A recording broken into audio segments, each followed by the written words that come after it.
Welcome to the first installment of our series on the 12 degrees of humility according to St. Benedict. In this exploratory journey, we'll dive deep into understanding humility as a virtue and how it can be achieved in our lives. Humility, in essence, is the act of lowering oneself in relation to others. It's about being open to the wisdom of others and acknowledging our own limitations. According to St. Benedict, there are 12 degrees of humility that we are called to attain by the grace of God. These 12 steps are like a ladder that leads us towards spiritual growth and a deeper connection with the divine. To achieve perfection in humility, there are two key elements. First, there must be a burning desire within us to fulfill God's holy will. Second, we must be subject to our superior, whom God has placed at our service. For those of us who are not part of any religious order or apostolate, our superior is Christ Jesus, through the church he established. This idea is not about subservience, but rather about recognizing and honoring the divine authority in our lives. It's about understanding that in our journey towards humility, we are not alone. We have divine guidance and support to help us navigate this path. Now let's consider the life of Jesus, who's the perfect embodiment of humility. From the moment of his birth right up to his crucifixion, Jesus renounced pride and embraced humility. He exemplified this virtue in his words and actions, leaving us a clear path to follow. In one of his sermons, Jesus said, "Everyone that exalteth himself shall be humbled, and he that humbleth himself shall be exalted." Luke 14:11. This profound statement is a gentle reminder for us to remain humble in our thoughts, words, and actions.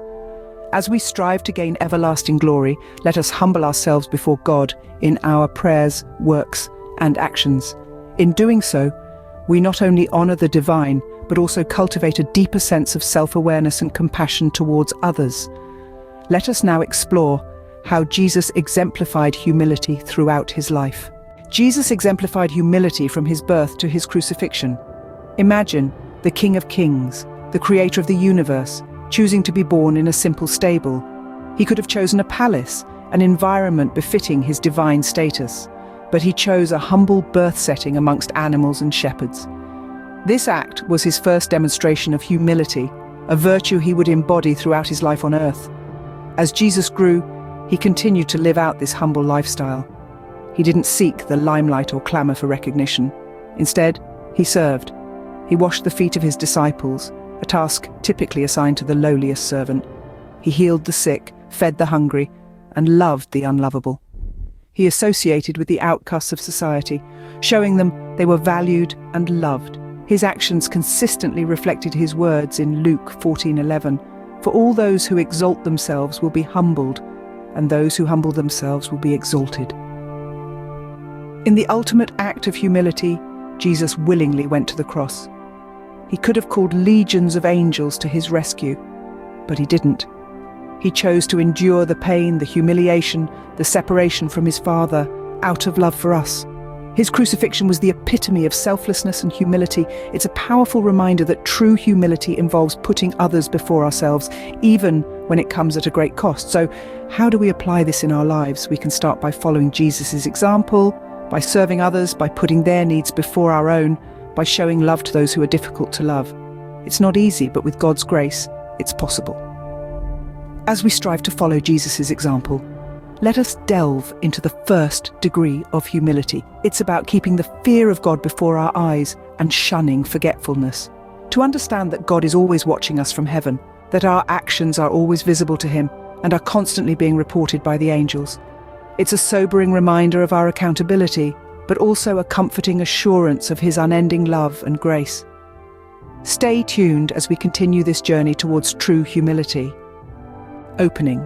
The first degree of humility, keep the fear of God before your eyes, altogether shunning forgetfulness. Our exploration of humility begins with the first degree, as outlined by St. Benedict. This step calls on us to hold a reverential fear of God in our hearts and minds, never forgetting his omnipresence. It's not about fear in the conventional sense, like the fear of a thunderstorm or a dangerous animal. Rather, it's a profound respect, a deep awe of God's majesty, and an acute awareness of his ever-watchful gaze. Imagine, if you will, that you're on a stage, under a spotlight, and God is your audience. He's there in the front row, watching every move you make, hearing every word you utter. This isn't to instill paranoia or anxiety, it's to remind us of God's constant presence in our lives. And just as an actor on stage strives to give their best performance, knowing they are watched, we too should strive to lead lives that reflect our love, respect, and awe for God. The notion of forgetfulness here refers to the danger of forgetting that God is always watching us. It's a call to always remain conscious of His presence, to guide our actions and decisions in accordance with His holy will. In the biblical book of Hebrews, we find a verse that encapsulates this degree of humility perfectly. And there is no creature hidden from His sight, but all things are naked and open to the eyes of Him to whom we must give account. Hebrews 4:13.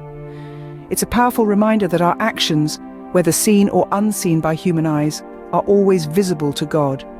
In essence, the first degree of humility is a call to live with integrity and authenticity under the watchful eyes of God. It's about aligning our actions with our faith, aware that we are always in God's presence and that our actions are constantly being reported by the angels. Closing. Having understood the first degree, we're ready to continue our journey through the degrees of humility.